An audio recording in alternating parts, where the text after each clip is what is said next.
अस्सलाम वालेकुम नाज़रीन, मैं हूं डॉक्टर सहर चावला फिर से आपकी खिदमत में हाजिर एक और इन्फॉर्मेशनल वीडियो के साथ। अपने वादे के मुताबिक पिछली वीडियो हमने एक वार्म अप वीडियो डिस्कस की थी फॉर द वुमेन, उनकी डाइट में कि उनकी प्रेगनेंसी में फर्स्ट ट्राइमेस्टर में यानी पहले 3 माह में डाइट में क्या क्या चीज़ें होनी चाहिए और नोज़िया और वॉमिटिंग चूँकि बड़ा कॉमन रीज़न है तो वो क्या क्या चीज़ें इंक्लूड करनी चाहिए। मैंने आपसे वादा किया था कि अपनी अगली वीडियो में मैं आपसे डिस्कस करूँगी कि पहले 3 माह में आपने कौन से खाने नहीं लेने हैं जिनसे खुदा ना खास्ता एबॉर्शन या मिसकैरेज का खतरा होता है, या क्योंकि पहले 3 महीने हमारे पास हमारी डॉक्टर्स की लैंग्वेज में कहा जाता है ऑर्गेनोजेनेसिस के महीने हैं, बच्चे के ऑर्गन्स बन रहे होते हैं तो उसके ऑर्गन्स जो हैं वो गलत बन सकते हैं, खुदा ना खास्ता कोई प्रॉब्लम हो सकती है। तो आपने किन खानों को अवॉइड करना है?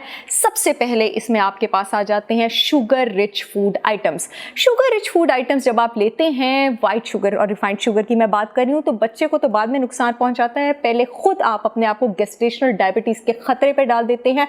बच्चे में आपकी कोख के अंदर, आपके पेट के अंदर ही मेटाबॉलिक सिंड्रोम का चांस बढ़ जाता है और आपके पास फीटल डिफेक्ट्स भी होते हैं और आपके पास प्री टर्म लेबर यानी वक्त से पहले लेबर पेन्स शुरू होने का खदशा भी हो सकता है। मेटाबॉलिक सिंड्रोम जिसकी मैं बात कर रही हूँ, ये पूरा ग्रुप ऑफ डिजीजेस है जिसमें diabetes, cholesterol disturbance, insulin resistance और इस तरह बहुत सारी जो प्रॉब्लम्स हैं इसका मजमुआ आपके पास आ जाता है और अल्टीमेटली ये हार्ट प्रॉब्लम्स को भी लेकर जाती हैं। आपके पास जितने भी एमएसजी फूड आइटम्स हैं, monosodium glutamate, Ajinomoto food items जिसमें चाइनीज़ और बेतहाशा हमारे स्नैक्स, चिप्स वगैरह प्रोसेस फूड आइटम्स इंक्लूडेड हैं, इनको आपने अवॉइड करना है। ये एमएसजी फूड आइटम्स रिसर्च साबित कर चुकी हैं कि हमारे पास इम्पेयर्ड फीटल डेवलपमेंट यानी बच्चे की ख़राब ऑर्गन डेवलपमेंट के साथ एसोसिएटेड हैं। आपके पास जितनी भी शुगरी ड्रिंक्स हैं, जितनी भी कोला ड्रिंक्स हैं, जैसे आपके पास शुगर आइटम्स हैं वैसे आपके पास ये कोला आइटम्स हैं, ये आपको कोई न्यूट्रिशन प्रोवाइड नहीं करती, शुगर प्रोवाइड करती हैं। आपका भी वजन ज़्यादा, बच्चे का भी वजन ज़्यादा, प्रीटर्म लेबर भी आपके पास हो सकता है। जितने भी आपके पास पैक्ड और स्टोर्ड जूसेस होते हैं, जैसे जैसे उसकी स्टोरेज का टाइम निकलता जाता है उसकी न्यूट्रिशनल वैल्यू जो है वो नीचे आती जाती है और उसमें जो कंटेमिनेशन है, उसमें जो इन्फेक्शन है, उसके चांसेस आपके पास बढ़ते जाते हैं। जितने भी आपके पास स्ट्रीट फूड आइटम्स हैं आपने अपनी प्रेगनेंसी के दौरान वो नहीं खाने क्योंकि इन्फेक्शन का चांस ज़्यादा है। आपने कोई भी ठंडा खाना या फिर आपने कोई भी लेफ्ट ओवर खाना, हमारी आदत होती है ना, रात का खाना पड़ा हुआ था सुबह खा लिया, किसी भी प्रेग्नेंट खातून ने, खास करके पहले 3 महीने, वैसे तो पूरे 9 महीने नहीं खाना चाहिए, उसका इस्तेमाल नहीं करना क्योंकि खाना जो लेफ्ट ओवर्स होते हैं हमारी इन्वायरमेंट में इतने सारे कंटेमिनेंट्स हैं, बैक्टीरिया हैं, वायरसेस हैं, वो उससे कंटेमिनेटेड होते हैं। इसके अलावा आपने कोई भी सब्जी या fruit, you have to make sure जब आप उसको खाते हैं वो अच्छी तरह वॉश हुई हो। आपने कोई भी रॉ अनपेस्चराइज्ड डेयरी प्रोडक्ट, कोई भी रॉ अनपेस्चराइज्ड चीज़ नहीं खानी, इवन कि अगर आप, क्योंकि इनमें भी आपके पास कंटेमिनेशन हो सकती है बैक्टीरिया से, अगर आप पेस्चराइज्ड चीज़ भी लेते हैं तो you have to make sure कि आप उसकी पैकिंग खोलने के बाद 2 दिन के अंदर अंदर उसको खा लें। आपने रॉ एग्स जो हैं बिल्कुल नहीं खाने। आप अंडा फ्राई खाएंगी, अंडा फ्राई बहुत अच्छी बात है, लेकिन आप उसको बहुत अच्छी तरह कुक करके खाएंगी क्योंकि रॉ एग्स में आपके पास सैल्मोनेला इन्फेक्शन हो सकती है, टॉक्सोप्लाज्मा इन्फेक्शन हो सकती है जो कि खुदा ना खास्ता आपके पास एबॉर्शन या मिसकैरेज कर सकती है। इसी के साथ साथ आपने कोई भी रॉ शेलफिश नहीं खानी है। प्रॉन्स आपके पास, लॉबस्टर्स आपके पास ज़बरदस्त चीज़ हैं, rich in high quality protein, rich in omega 3 fatty acids, but if they are undercooked तो ये आपके पास अगेन सैल्मोनेला, टॉक्सोप्लाज्मा और लिस्टेरिया इन्फेक्शन कर सकते हैं, आपके पास मिसकैरेज कर सकते हैं। अगर आप शाज़ो नादर प्रॉन्स खाते भी हैं, वैसे मैं तो रिकमेंड करूंगी कि प्रेगनेंसी के पहले 3 महीने आप शेलफिश से दूर रहें, तो they should be served steaming hot. यहाँ तक कि अगर आप कोई चिकन स्टफिंग भी खाते हैं तो it should be cooked above at least 170 degree Fahrenheit. ये स्टीमिंग हॉट होनी चाहिए ताकि इसके ऊपर से आपके पास जितने भी इन्फेक्शंस हैं, बैक्टीरिया है, वायरसेस हैं, वो सब वॉश आउट हो चुके हों। कोई भी सॉफ्ट सर्व आइसक्रीम आपने नहीं खानी है। Try making ice cream out of अपनी योगर्ट्स और मज़े के ग्रेनुलास बनाएं, बेरीज डालें, हनी डालें, नट्स डालें और आप उसको जो है वो बहुत ज़्यादा इंजॉय करें। इसके साथ साथ आपने रॉ स्प्राउट्स नहीं लेने हैं, खास करके पोटैटो स्प्राउट्स नहीं लेने हैं। आपके पास सब्जियां जब बहुत देर तक बनी रहती हैं, पड़ी रहती हैं, खास करके पोटैटोज़, तो उनके आपके पास ग्रोथ शुरू हो जाती है, उसको आप स्प्राउट्स कहते हैं। अदरवाइज़ आप लोग मेरी बहुत वीडियोस में सुनेंगे, मैं स्प्राउट्स की बहुत तारीफ़ करती हूँ, उनका यूज़ बहुत रिकमेंड करती हूँ क्योंकि सब्जी की निस्बत उसका न्यूट्रिएंट कंटेंट बहुत ज़्यादा होता है।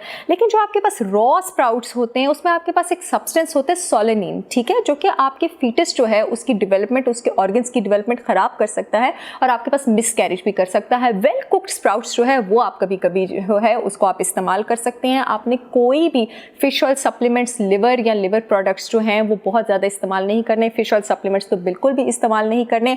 कोई भी fat soluble vitamin supplements A, D, E और K इस्तेमाल नहीं करने, क्योंकि प्रेगनेंसी के पहले 3 महीनों में they can accumulate in your body और ये आपके पास जो है टॉक्सिसिटी कर सकते हैं। हर्बल टीज़ की मैं बेतहाशा तारीफ़ें करती हूँ, आपको वीडियोस भी मिलेंगी। आपने प्रेगनेंसी के पहले 3 महीने कोई भी हर्बल टी इस्तेमाल नहीं करनी, खास करके लेमन ग्रास टी आपने इस्तेमाल नहीं करनी क्योंकि वो हाइपोटेंशन कर सकती है, आपका ब्लड प्रेशर लो हो सकता है। जिंजर टी आपने इस्तेमाल नहीं करनी। जिंजर मैंने अपनी पिछली वीडियो में बताया था कि अगर आप किसी रेसिपी में यूज़ करेंगे भी नौजिया के लिए तो हफ्ते में 1 आध बार, क्योंकि आपके पास रिसर्चेस कहती हैं कि बहुत ज़्यादा जिंजर टी इस्तेमाल करने से जो बच्चा है उसके हेड का सर्कमफ्रेंस अफेक्ट हो सकता है और आपके पास प्री मैच्योर लेबर यानी वक्त से पहले भी लेबर हो सकती है, तो इसका इस्तेमाल आपने नहीं करना है। अगर किसी हर्बल टी का आप कभी कभी इस्तेमाल कर सकते हैं तो उसमें आपके पास पेपरमिंट टी जो है वो इंक्लूडेड है पहले 3 महीने, लेकिन उसका इस्तेमाल भी आप कोशिश करें कि आप शाज़ो नादिर करें। मलट्ठी की मैं बहुत ज़्यादा तारीफ़ करती हूँ, उसके बहुत ज़्यादा फ़वाइद भी बताती हूँ, लेकिन प्रेगनेंसी के पहले 3 महीने जो है आपने मलट्ठी का इस्तेमाल नहीं करना है। फलों में आपने आड़ू का इस्तेमाल नहीं करना, अंगूर का इस्तेमाल नहीं करना, ये जिस्म में हीट प्रोड्यूस करते हैं, ये आपके पास मिसकैरेज कर सकते हैं। पपीता पहले 3 महीने आपने इस्तेमाल नहीं करना, पपीता आपके पास लेग्जेटिव होता है। वैसे तो क्रिस्टोफर कोलंबस ने कहा है papaya is a fruit of the heavens और उसकी बहुत तारीफ की है। प्रेग्नेंट खवातीन ने पहले 3 महीने कम से कम इसको इस्तेमाल नहीं करना क्योंकि ये प्री मैच्योर यूट्राइन कॉन्ट्रैक्शंस आपके पास करा सकता है। आपने पाइनएप्पल का इस्तेमाल नहीं करना, पाइनएप्पल में ये टेंडेंसी होती है कि वो सर्विक्स को सॉफ्ट कर सकता है, प्री मैच्योर यूट्राइन कॉन्ट्रैक्शंस करा सकता है। एलोवेरा मैं अपनी बहुत रेसिपीज़ में बताती हूँ, प्रेग्नेंट खवातीन ने प्रेगनेंसी के पहले 3 महीने एलोवेरा जेल का इस्तेमाल नहीं करना। उसमें मौजूद होता है बहुत ही अच्छा अदरवाइज एंटीऑक्सीडेंट एंथ्रोक्वानिन, जो कि आपके पास प्रेगनेंसी के पहले 3 महीने जो है वो आपके पास प्री मैच्योर कॉन्ट्रैक्शन कर सकता है, पेल्विक ब्लीडिंग कर सकता है। शेलफिश की मैं पहले भी बात कर चुकी हूँ। क्रैब्स आपने बिल्कुल नहीं खाने हैं, they can cause shrinkage of the uterus, they can cause internal bleeding, तो वो भी आपके लिए बहुत ज़्यादा प्रॉब्लमेटिक जो है वो हो सकते हैं। बैंगन का आपने इस्तेमाल नहीं करना पहले 3 महीने। बैंगन आपके पास आ जाते हैं नाइट शेड्स की कैटेगरी में, बॉडी में हीट और बॉडी में इन्फ्लेमेशन जो है ये आपके पास क्रिएट कर सकते हैं। कोई भी कैंड और प्रोसेस फूड आपने इस्तेमाल नहीं करना। कैन फूड्स तो मैं उन सारी बच्चियों को भी, मैंने अपनी PCOS की वीडियोस में भी बताया था कि आपके हार्मोन्स को किस तरह डिस्टर्ब करते हैं, वो तो करते ही, इसके अलावा इसमें इन्फेक्शन का भी चांस होता है। प्रोसेस फूड्स जो होते हैं आपके पास उनमें भी उसी तरह आपके पास इन्फेक्शन का जो है वो बहुत ज़्यादा चांस होता है। आपने बाजार से लेके सैलड्स नहीं खाने हैं। जो उनकी सैलड ड्रेसिंग होती है वो जिस मायोनीज से बनी होती है उसमें आपके पास कच्चे अंडे, रॉ एग्स होते हैं। मैं बता चुकी हूँ कि रॉ एग्स का आपने पहले 3 महीने इस्तेमाल क्यों नहीं करना। कैफीन चाहे वो आप ग्रीन टी से लें, वो भी हर्बल टी में आती है, आपने कम लेनी है। कैफीन डॉक्यूमेंटेड रिजल्ट्स हैं आपके पास लो बर्थ वेट के साथ एसोसिएटेड है, फीटल डिफेक्ट्स के साथ एसोसिएटेड है। स्मोकिंग, जिन लोगों को स्मोकिंग की आदत है, स्मोकिंग आपके पास मिसकैरेज से भी एसोसिएटेड है, आपके पास फीटल खराब ऑर्गन डेवलपमेंट से भी एसोसिएटेड है। और खुदा ना खास्ता जिन लोगों को अल्कोहलिज्म की बीमारी है, शराब पीने की आदत है, इवन के थोड़ी सी अमाउंट ऑफ अल्कोहल भी बच्चे में फेशियल डिफॉर्मिटी, इंटेलेक्चुअल मसले कर सकती है, हार्ट डिफेक्ट्स कर सकती है, यहाँ तक कि अबॉर्शन भी कर सकती है। और अगर बच्चा पैदा हो तो खुदा ना खास्ता मरा हुआ भी पैदा हो सकता है।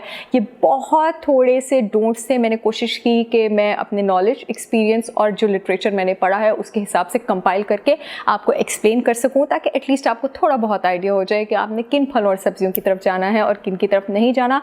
इंशाल्लाह बहुत जल्द आप लोगों से एक और इन्फॉर्मेशन वीडियो के साथ मुलाकात होगी। तब तक के लिए मुझे इजाज़त दीजिए। अल्लाह हाफ़िज़।